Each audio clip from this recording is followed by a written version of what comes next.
There. That's it. That's him. It's crack-a-lackin', folks. I'm about to go in. You know who I am. You know what I do.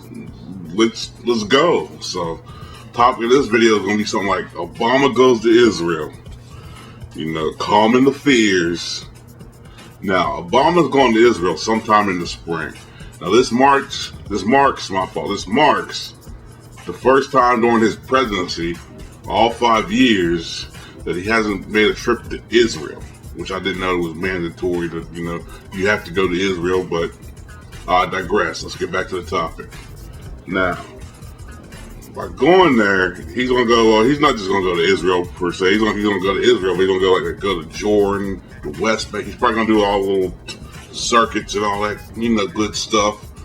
But this is really big news in Israel. It's like, well, considering the relationship, the lockstep relationship that we have, it's like we're chained together with Israel. And if you believe all the biblical scholars and all the Jewish Torah scholars, it's true. According to that, I'm not saying whether it is or isn't. I'm just giving you what it is. I'm not saying what it is. I'm just presenting the facts as it is. But they felt snubbed by Obama because Obama he didn't visit. Like I said, it's the first time he's going to Israel. So by him not visiting, Israel was feeling as being snubbed, and Obama really didn't have a cool relationship with Netanyahu, who's their prime minister now. And the fact of the matter is, Netanyahu, I admire that guy because he's kind of a hardline, old school type of dude. Netanyahu has no problem bombing the shit out of people. I'll give him credit for that. He's like, if you fuck with me, we're going to fuck with you 10 times as worse. I'll give him credit. But Netanyahu's problem back in his own country, he kind of, I don't know what it is, because some of his stances, he lost control of his, control of the Congress. He had to form a coalition. I mean, he had a lot of votes, but he didn't have the votes that they thought they needed. You know what I mean? It's kind of like in England where, you form a coalition government, this, that, and the third stuff. But Netanyahu, he's a hardliner. He wants to build settlements in the West Bank. He wants Gaza to get their shit together, this, that, and the fifth.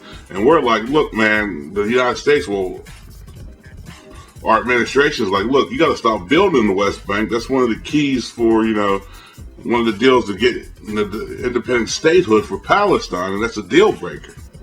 And Netanyahu's like, look, it's Israel. We're going to do what the fuck we're going to do. We're going to ride out on it.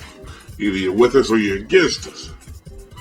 So that being said, like I said, we had the rocky relationship. But, I think what's going to happen is when he goes over there, talks are going to open up again with Israel, the Palestinian Authority.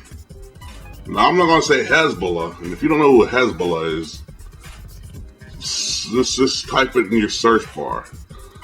I'll tell you, Hezbollah, I think, controls Gaza, but Hezbollah, according to our administration, is considered a terrorist group. Now, we might not, we meet with them secretly, more than likely, but on the record, we won't deal with a terrorist group. And we feel Hezbollah is a terrorist group because Hezbollah gets their money from Iran indirectly. It goes through Lebanon, and you know how it do.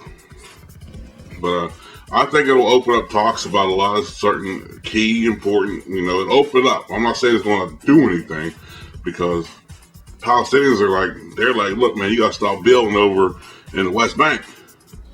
And Israel's building, they're building settlements, and the people that are living there, they're like, we're Israelis. This is our homeland. Why can't we build here? But the deep divide between Israel and the Palestinian Authority, over the West Bank settlements, I don't think it's going to settle itself with Obama visiting over there, unless you got to work it real good, because, like I said, both sides, it's their land. You know what I mean? But as always, whatever the outcome is, here's the problem. The people of Israel, let me explain something to you. I'm talking to the people of Israel. Shout out to Tel Aviv, by the way. The United States, for better or worse, through thick and thin, we're going to walk lockstep with you tooth and nail. If something happens to you guys, we will join the fray. And everybody knows this. There's no big secret or nothing. We will be there to help you guys out. So don't worry about, I know you got the Egyptians, what's the name of Magenadon from Iran just came down to Egypt to visit Morsi and the Muslim Brotherhood, who I have a video about them in my catalog or coming up. But people of Israel, don't worry, we'll be with you lockstep, side by side, no matter what decision you make. So that being said, I hope I'll calm your fears a little. I'm out, dude. It's funny because it's true.